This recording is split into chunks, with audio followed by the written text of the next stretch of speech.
Why Elon Musk is the best billionaire, Part 1. Social media hates billionaires, and being the richest of the rich, Elon gets the lion's share of the hate. But it's misguided, and I'll tell you why. I'm Brian. Welcome to my Tesla Weekend. Wealth disparity is real, and it's a problem. For many, the American dream is out of reach. My parents went to college when it was so cheap they could pay for it with part-time, unskilled work, and they were able to buy their first house right out of college. That job offered the kind of pay needed to afford a family, and benefits like full medical coverage, and in some cases, a pension.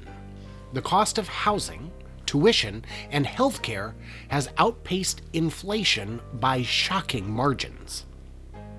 But blaming that on Elon Musk doesn't make sense. Elon is not a bad billionaire and may even be the best billionaire. Yes, I know. Feel free to leave your hate in the comments below, but it's true. It's easy to see why people hate Mark Zuckerberg for the harm he causes to society and governments, or the way he abuses the trust of his users.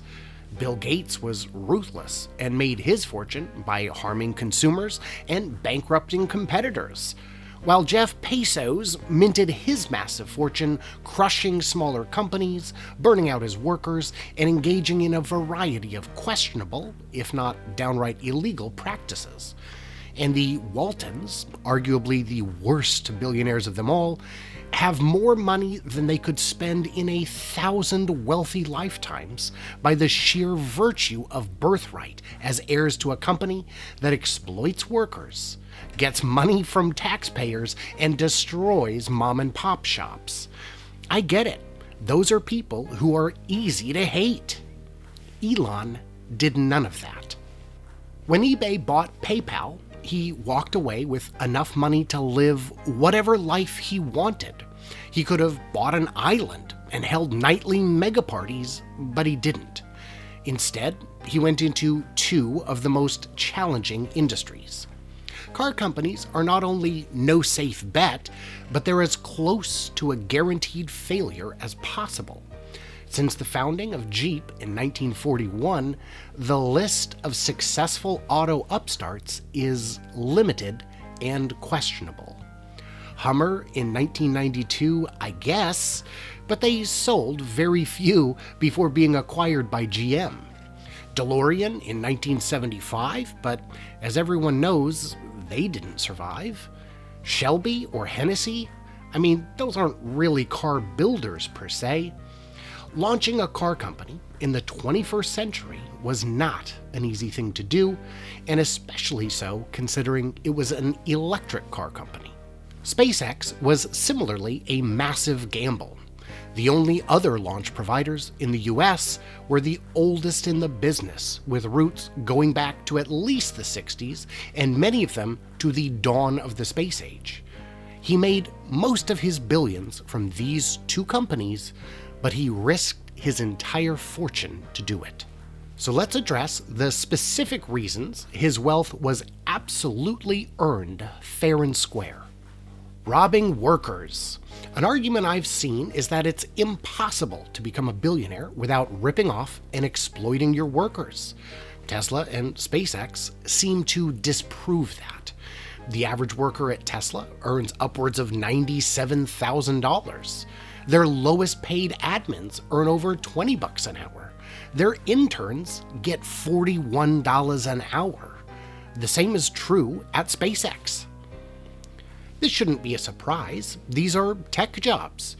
Even entry level in these fields often requires a STEM degree, and no matter the position, much is expected. A typical line worker at Ford earns $21 an hour. Well, the minimum wage in Fremont is $15.25, and yes, the cost of living is higher, but nobody at Tesla makes minimum wage. In annual surveys of STEM graduates, the top two employers of choice are consistently Tesla and SpaceX. They will absolutely work you hard, but they will pay you for it. And either of them looks fantastic on a resume. Many of these employees graduate at 22, earn $500,000 over the next 4 years, then land an even better paying job after that. This is not what worker exploitation looks like. Union busting. Elon doesn't care for auto unions, and he isn't shy about that. He views them as an impediment to production and success. While none of his shops are union, they are generally paid more than union workers, while also being held to a higher standard. There are hourly wage employees at Tesla who have earned over $1 million in stock compensation. It appears to me that his objection to unions is not related to pay, but to the company's ability to trim toxic employees and keep production high. UAW has repeatedly fought against the most basic employer protections like drug testing, which can create a dangerous environment. Killing competition. A lot of big companies get that way by killing off the little fish.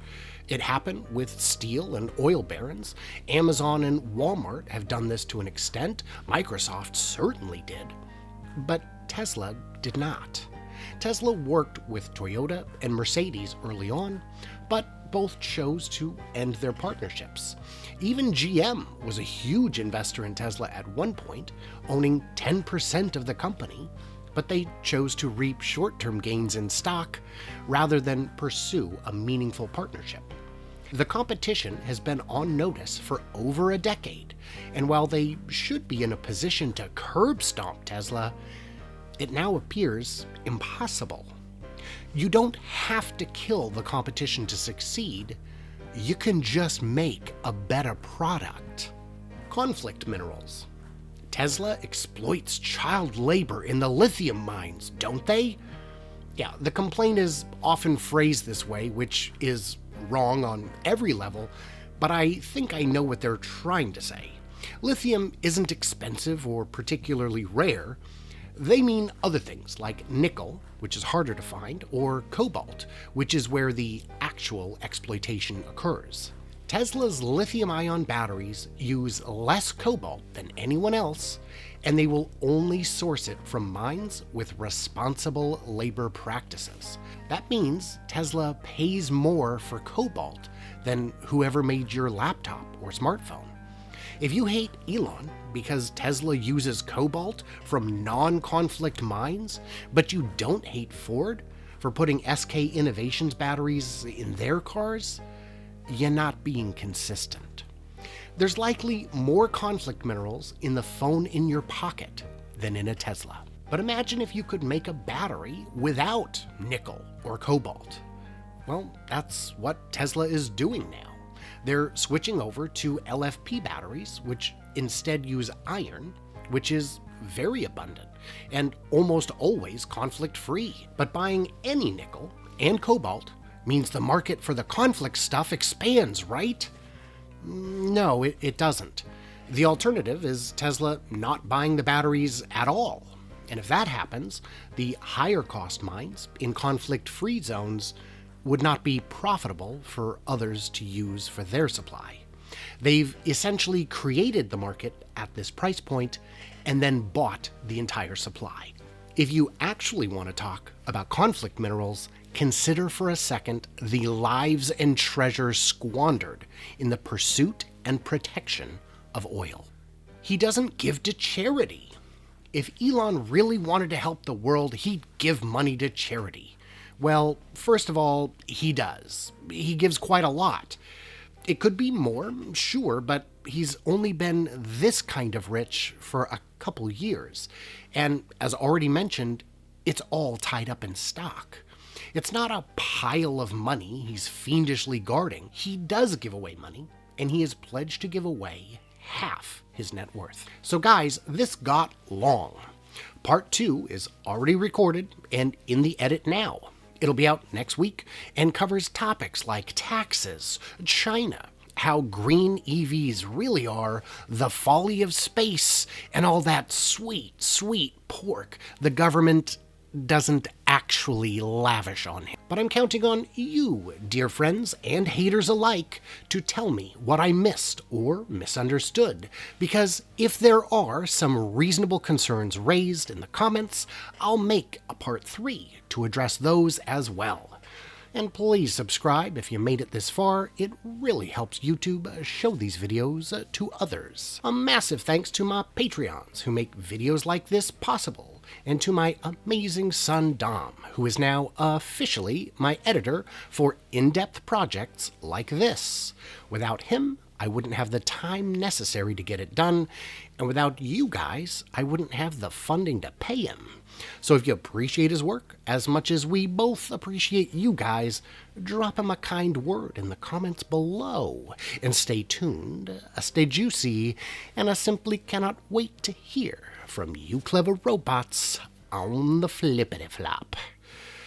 Yeah, we're being casual here because the angry bears left the second I said Patreon. Yeah, this is just where the cool kids hang out.